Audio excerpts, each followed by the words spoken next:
கருஷ நாட்டை ஆண்ட மன்னனை அந்நாட்டு மக்கள் புகழ்ந்ததால் இந்த உலகிலேயே தான் சிறந்த மன்னன் என்று முட்டாள்தனமாக நினைத்துக் கொண்டிருந்தான். துவாரகையில் இருக்கும் கிருஷ்ணனுக்கு ஒரு தூதுவனை அனுப்பினான்.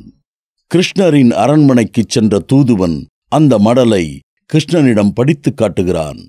பிரபு, மன்னர் பவுந்தரகர் தங்களுக்கு ஒரு ஓலை அனுப்பியுள்ளார். அதை தங்கள் முன் படிப்பதற்கு தாங்கள் அனுமதி தர வேண்டும்.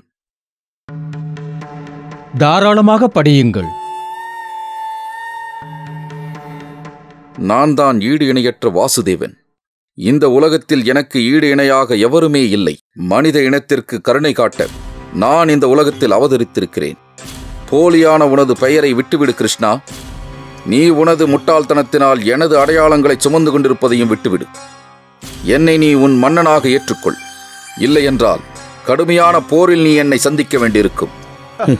மன்னன் பவுந்தரகன் தன்னை பற்றி பெருமையாக எழுதிய ஓலையை நினைத்து உக்ரசேனரும் மற்றவர்களும் எள்ளி நகையாடினார்கள். உன் முட்டாள் மன்னனிடம் அவனுடன் சண்டையிட நான் தயாராக இருப்பதாக கூறு. அவனை நான் வதம் செய்த பின்பு அவனுடைய உடலை கழுகுகளும் காக்கைகளும் கொத்தித் தின்னும். சிதைந்த அவன் உடலை நாய்கள் இழுத்துச் செல்லும். கிருஷ்ணர் கூறியதை தன் மன்னரிடம் தூதுவன் கூறுகிறான். பகவான் கிருஷ்ணன் தன் தேரில் ஏறி காசிக்குச் செல்லுகிறார். பகவான் கிருஷ்ணர் போருக்கு ஆயத்தமாவதைக் கண்டு தன் இரு பெரும் படையுடன் மாவீரன் பவுந்தரகன் தன் நகரத்தை விட்டு வெளியே வருகிறான். அவனுக்கு துணையாக காசி மன்னனும் உடன் வருகிறான். மன்னன் பவுந்தரகன் தன்னைப் போலவே வேஷமிட்டு இருப்பதை பகவான் கிருஷ்ணர் பார்க்கிறார். அவரிடம் உள்ள சங்கினைப் போல சக்கரத்தைப் போல ஆயுதங்கள் இருப்பதை பார்க்கிறார். அதில் தன்னிடம் இருக்கும் சாரங்கா வில்லை போன்றே அவனிடம் இருப்பதையும் பார்க்கிறார். அவன் கழுத்தில் காஸ்துபாரத்தினம் அணிந்திருப்பதையும் பார்க்கிறார். காட்டு மலர்களால் ஆன மாலையும் மஞ்சள் நிற அழகிய ஆடையும் தன்னைப் போலவே அணிந்திருப்பதை பார்க்கிறார். தேர்கொடியில் கருடனின் உருவமும் காதில் ஜொலிக்கும் குண்டலங்களுடன் அவன் காணப்பட்டான்.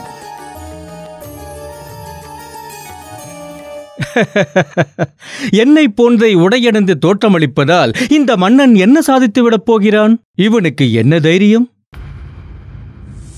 பகவான் அரியின் எதிரிகள் வில், ஈட்டி, கதாயுதம், வாள், கோடாலிகள் போன்ற பல வகையான கொடூரமான ஆயுதங்களால் அவரை தாக்கினார்கள்.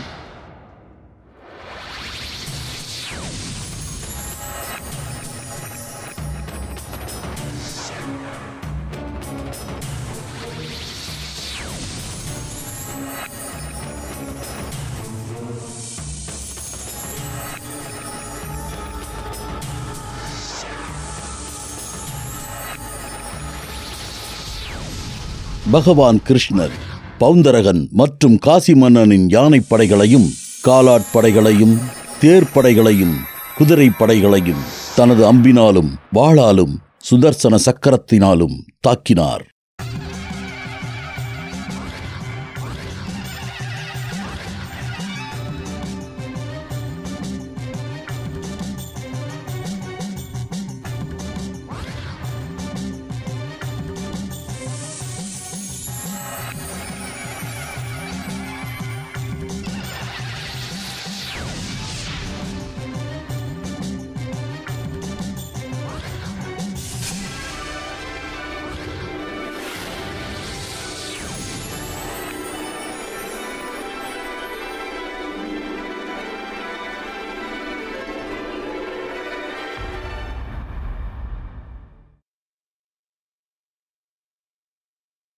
பவுந்தரகா, எந்த ஆயுதங்களை பற்றி நீ பெருமையாக பேசிக் கொண்டிருந்தாயோ அதே ஆயுதங்களை வைத்து உன்னை நான் அடிக்கிறேன். போலியாக நீ வைத்திருக்கும் என்னுடைய பெயரை நான் மாற்றிக் காட்டுகிறேன்.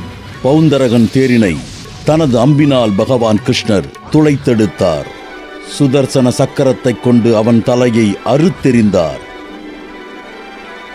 அடுத்த நிமிடம் காசி மன்னனின் தலையையும் அறுத்தெறிந்தார்.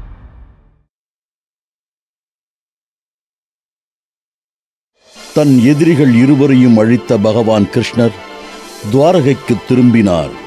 அவர் திரும்பி வருகையில் வானத்திலிருந்து சித்தர்கள் பூமாரி பொழிந்தார்கள். கிரீடத்துடன் அருந்த தலையைக் கண்ட மக்கள் குழப்பமுற்றார்கள். என்ன இது? இது யாருடைய தலை?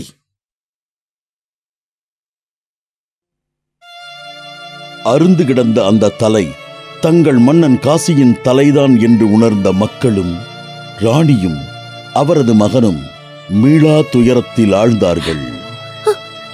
சுவாமி, என்னால் நம்ப முடியவில்லை. உங்களுக்கு இந்த நிலைமை, உங்களை கொன்றது யார்? என் தந்தையை கொன்றவர்களை அழித்து அவரது மரணத்திற்கு பழிதீர்ப்பேன். முனிவர்கள் துணையுடன் சுதக்ஷணன் மகாதேவனை நினைத்து யாகம் செய்கிறான். அந்த யாகத்தில் திருப்தி அடைந்த மகாதேவன் அவன் முன்னே தோன்றி என்ன வரம் வேண்டும் என கேட்கிறார். தன் தந்தையை கொன்றவர்களை அழிக்க என்ன வழி என்று கேட்கிறான் சுதக்ஷணன். பிராமணர்களுடன் சேர்ந்து தட்சணாக்னியை துதிப்பாயாக.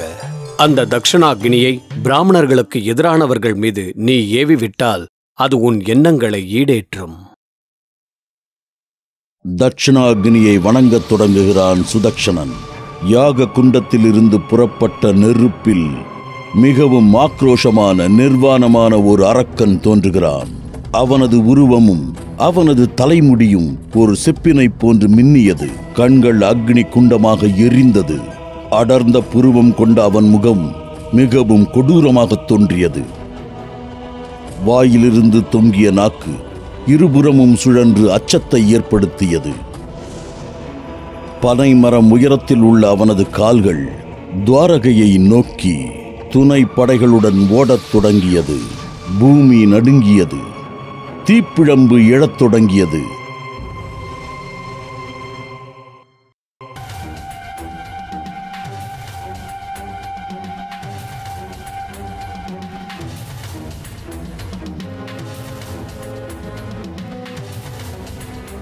மூவுலகம் காக்கும் பரமாத்மாவை காப்பாற்றுங்கள். இந்த நகரம் தீக்கு இரையாகாமல் காப்பாற்றுங்கள். கலங்காதீர்கள், நான் உங்களை காப்பாற்றுகிறேன். அரக்கனை அழிக்க கிருஷ்ணன் தனது சக்கரத்தை ஏவுகிறார். கோடி சூரியனுக்கு ஒப்பான சுதர்சன சக்கரம் அரக்கனை நோக்கி போகிறது. மந்திரத்தால் உருவான அந்த உருவம் அந்த சக்கரத்தை கண்டு பயந்து ஓடுகிறது. வாரணாசிக்கு வந்த அந்த அரக்கன் அந்த நகரத்தையே அழிக்கின்றான். தன்னை படைத்தவர்களாக இருந்தாலும் சுதக்ஷணனையும் முனிவர்களையும் எரிக்கத் தொடங்கினான். மகாவிஷ்ணுவின் அந்த சக்கரம் அரக்கனை துரத்தி கொண்டு வாரணாசிக்குள் நுழைந்து விடுகிறது. அப்படி நுழைந்த சக்கரம் அந்த ஊரையை எரித்து சாம்பலாக்கி விடுகிறது. வாரணாசியை அழித்து முடித்த பிறகு சுதர்சன சக்கரம் பகவான் கிருஷ்ணனிடம் திரும்புகிறது. பகவான் ஸ்ரீ கிருஷ்ணரின் வீரத்தையும் அஞ்சா நெஞ்சத்தையும் பண்பினை பற்றியும் பணிவாக கேட்கும் எவர்க்கும் வாழ்க்கையில் பாவங்கள் அண்டுவதே இல்லை.